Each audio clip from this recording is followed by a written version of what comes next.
Are things a little bit blurry for you where you look into the future and you're not quite sure where it is that you're going because everything's cloudy and all the circumstances that you're going through are making it hard for you to cut through that?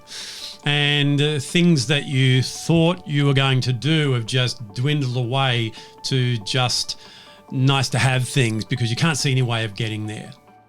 Well, a lot of people who I'm talking to are in that same position right now. So I want to help you this week to get a lot more clarity so that you have a clear picture of where it is that you are going.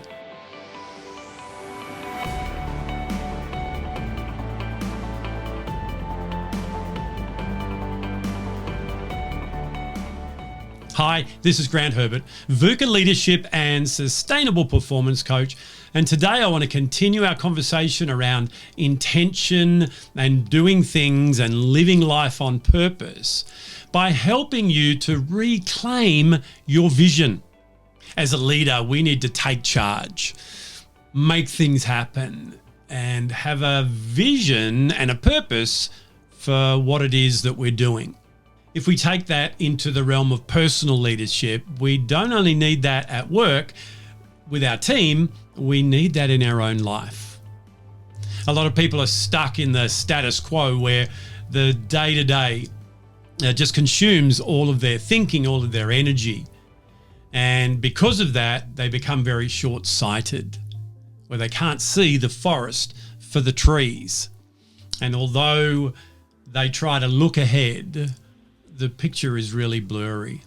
Or perhaps you're operating in survival mode where you're just trying to get through the day, trying to get through the week, and hopefully things will get better next week. Well, the problem with all this is that leads to stagnation. It leads to a position of fear where you don't move, you don't do anything. And opportunities that may come across your path are totally missed because you're stuck in the day-to-day of what you're doing right now. Well, let me give you some good news about this. It doesn't have to be that way. And I know this because I've made the changes that I want to help you to make today. And I've helped many people around the world to do exactly the same thing so that instead of being stuck in the status quo, you could become a change agent for your own life. Instead of being short-sighted and not being able to see where you're going, you've got a clear purpose out in front of you. And it's a vivid picture in your mind's eye that you can see anytime you want to recall it during your day. And instead of being in survival mode, you are in control. You're in the driver's seat and you are controlling the outcome on a day-to-day basis, which then gets you to create your future. Your future doesn't just have to happen. It's not just something that is down the track and c'est la vie, whatever happens, happens. No, you can be the architect of your future.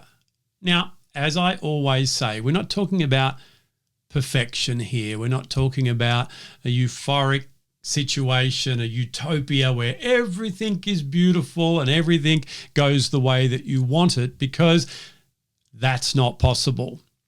That's outside what life is really all about. However, when you plan and you've got a vision for where it is that you want to go, a lot more of those things that could hold you back, that could be roadblocks to you going from where you are now to where you want to go, will dissipate. They'll be moved out of the way and you'll have a clearer path to get through. So it all starts with you clarifying your vision. And I'm not talking about a vision statement here that you see people use in organizations that are full of marketing speak and they touch emotionally the people they're wanting to sell their goods and chattels to.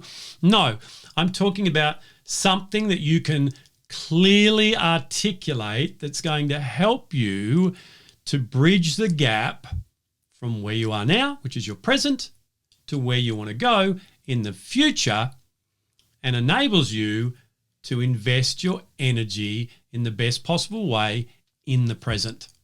It's something that lights you up. It's something that when you think about it, it excites you. It gives you a sense of purpose and direction. That's what we're talking about here today. So as you sit down and invest some time to write out your vision and make it clear, I want to give you some key points to help you to do that. The first thing is it must be clearly defined. It's not something that's just wide and grandiose and a generalized picture. It's clearly defined. It hits the center of the target and you know exactly where it is that you want to go. That way you can point yourself in that direction rather than just head off that way. The second thing is it's underpinned by values, and the values are what we worked on last week. So that's why we looked at those values first, because your vision needs you to be able to live those values as you go on that journey. They are also in your statement of what your vision is, front and center. That way, they're a reminder of not just what you need to do, but who you need to be along the way. The third thing is you need to craft this vision statement in the first person. So you need to use I language. You need to be able to be talking about you and your involvement because it's your vision. It's not an external vision for other people.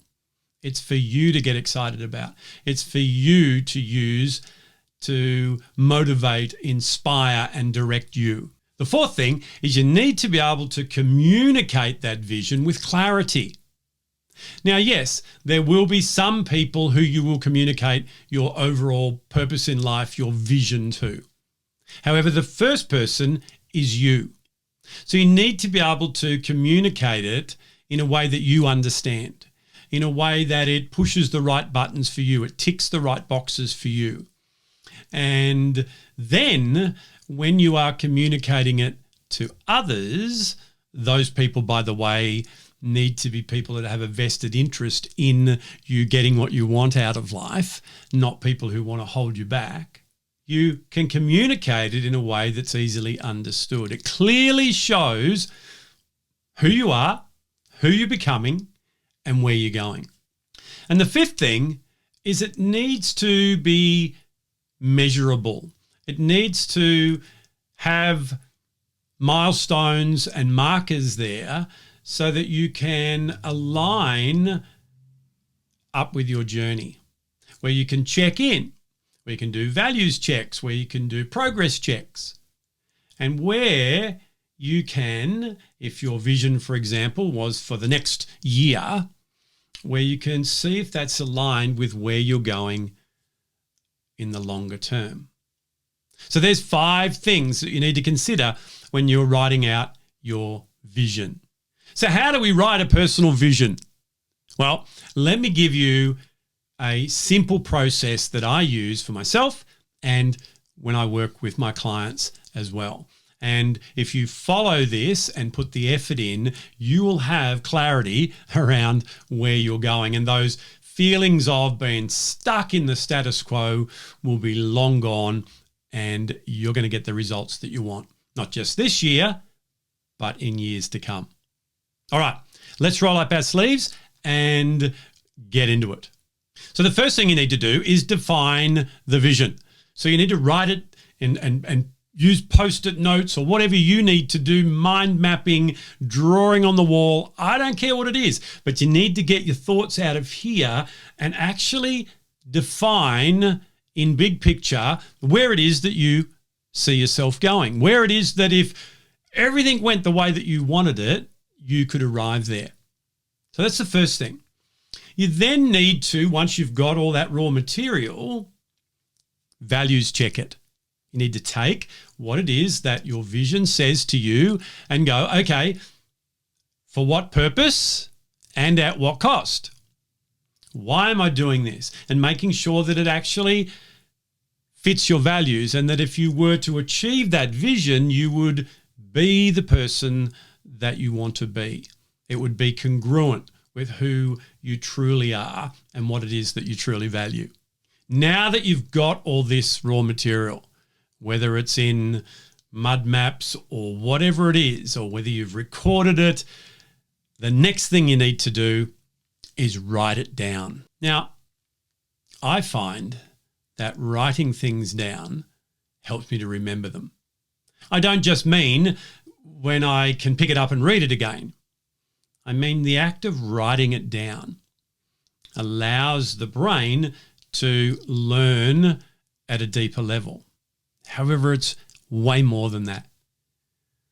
When you write something down, you're committing to it.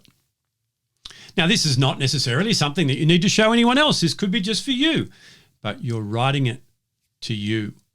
You're going, yeah, this vision is worth putting on paper. I'm not just going to have it rolling around in my head. I'm putting it on something that I can check in with. And then when I'm looking for support and accountability, I've got a document there that I can operate with. I strongly advise that when you do this, you go analog. You write it down old school in a journal, on butcher's paper, whatever you want to do. But avoid getting on the computer or the phone and tapping the keys, because there's something about the feel of a pen, the marker in your hand as you write this out. It just is a totally different kinesthetic experience. The next thing you want to do is communicate it to those people who are involved in the vision. And the first person that's involved is you. So read it out to yourself and do it with passion. Do it as if it's already coming to pass.